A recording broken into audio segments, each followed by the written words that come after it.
अस्सलाम वालेकुम दोस्तों। अगर बच्चा पढ़ाई में दिल नहीं लगाता और उस्ताद कहते हैं कि सुस्त है, घर वाले कहते हैं कि नालायक है, तो ठहरिए, कहीं ऐसा तो नहीं कि आप मछली को दरख्त पर चढ़ना सिखा रहे हों और फिर उसे नाकाम समझ बैठे हों। आज की कहानी सुन लीजिए, शायद आपका बच्चा नालायक हरगिज़ नहीं, बस अनोखा है। दोस्तों, कराची की एक तंग गली में एक छोटा-सा स्कूल था और उस स्कूल की 9वीं जमात में एक लड़का था, सुहेब नाम का। हमेशा आखिरी बेंच पर बैठता, हमेशा खामोश, हमेशा अपनी दुनिया में गुम। रियाजी के पीरियड में जब बाकी बच्चे फार्मूले याद कर रहे होते, तो ज़ुहैब कॉपी के आखिरी सफ़े पर गाड़ियों के खाके बनाता रहता। छोटे-छोटे इंजन, पहिए, मशीनें।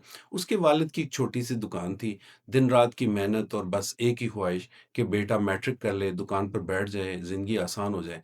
लेकिन ज़ुहैब के रिपोर्ट कार्ड पर सुर्ख नंबर और घर में हर शाम वही एक जुमला, "तुमसे कुछ नहीं होता, तुम कुछ नहीं कर सकते।" स्कूल में उस्ताद की डांट, घर में बाप की मायूसी, आहिस्ता-आहिस्ता ज़ुहैब ने भी मान लिया कि शायद वो वाक़ई नालायक है। वो बुझने लगा जैसे मिट्टी का कोई दिया हो जिसकी लो धीमी पड़ती जा रही हो। फिर एक दिन स्कूल में एक नए उस्ताद आए, सर अहमद।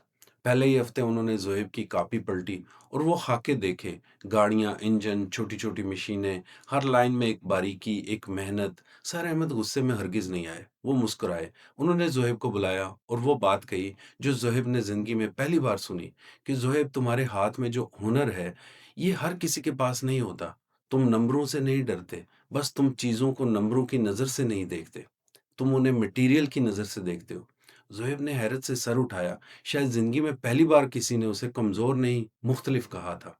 सर अहमद ने एक नया रास्ता अपनाया। किताब के फार्मूले एक तरफ रखे और ज़ुहैब को फीता, स्केल और हकीकी औजार दे दिए और कहा, इस मेज़ की लंबाई नापो, इसमें से ये हिस्सा काटो तो कितना बचेगा, हिसाब लगाओ। ज़ुहैब की आंखों में वो चमक पहली बार जागी। ये वो रियाज़ी नहीं थी जो किताब में थी, ये रियाज़ी थी जो उसके हाथों में थी। फिर सर अहमद ने ज़ुहैब के वालिद को स्कूल बुलाया।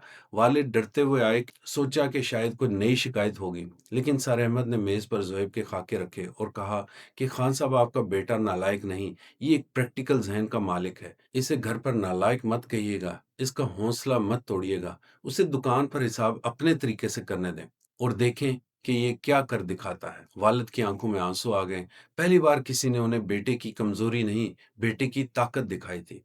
उस दिन घर का माहौल बदल गया। डाँट की जगह हौसला आया, मायूसी की जगह भरोसा आया। साल गुज़रते गए, ज़ुहैब ने मैट्रिक कर लिया, फिर इंजीनियरिंग में दाखिला लिया और पाकिस्तान की एक बेहतरीन यूनिवर्सिटी से मैकेनिकल इंजीनियरिंग की डिग्री हासिल की।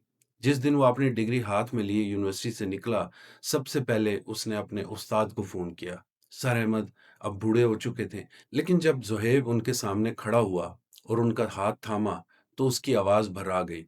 सर, अगर उस दिन आपने मेरी कॉपी के पीछे बने उन खाकों को कचरा समझकर फाड़ दिया होता, तो आज मैं एक नाकाम इंसान होता। आपने मुझे नहीं बदला सर, आपने बस वो देख लिया जो मेरे अंदर पहले से मौजूद था। आपके भरोसे ने एक बुझते दिए को रोशनी बना दिया।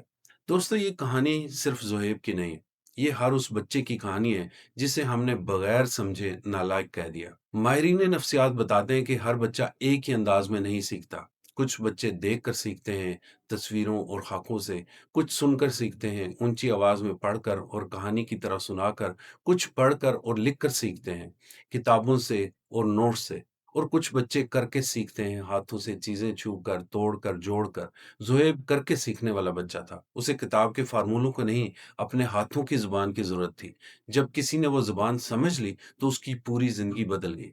तो अगली बार जब आपका बच्चा इम्तिहान में कम नंबर लेकर आए, तो रुक जाइए, गुस्सा मत करें। खुद से पूछिए, क्या मैं उसे उसके अंदाज में सिखा रहा हूँ या मैं चाहता हूँ कि वो मेरे अंदाज में सीखे? याद रखें, अगर हाथी को दौड़ने के मुकाबले में हिरन के साथ खड़ा कर दिया जाए, तो वो जिंदगी भर खुद को नाकाम समझेगा, चाहे वो जंगल का बादशाह ही क्यों ना हो। आपका बच्चा नालायक हरगिज नहीं, बस उसे वो सर अहमद चाहिए जो उसकी कॉपी के पीछे बने खाके देखकर मुस्कुरा दे। आज से वो सर अहमद आप बन जाए। अगर ये कहानी आपको अच्छी लगे, तो उसे हर उस वालिदैन और उस्ताद तक ज़रूर पहुँचाएँ, जो अपने बच्चे को समझने की कोशिश करते हैं, ताकि हम मिलकर हर बच्चे के अंदर छुपे हुए इस दिए को रोशन कर सकें। अपना और अपने बच्चों का ख़्याल रखिएगा। अल्लाह हाफ़िज़।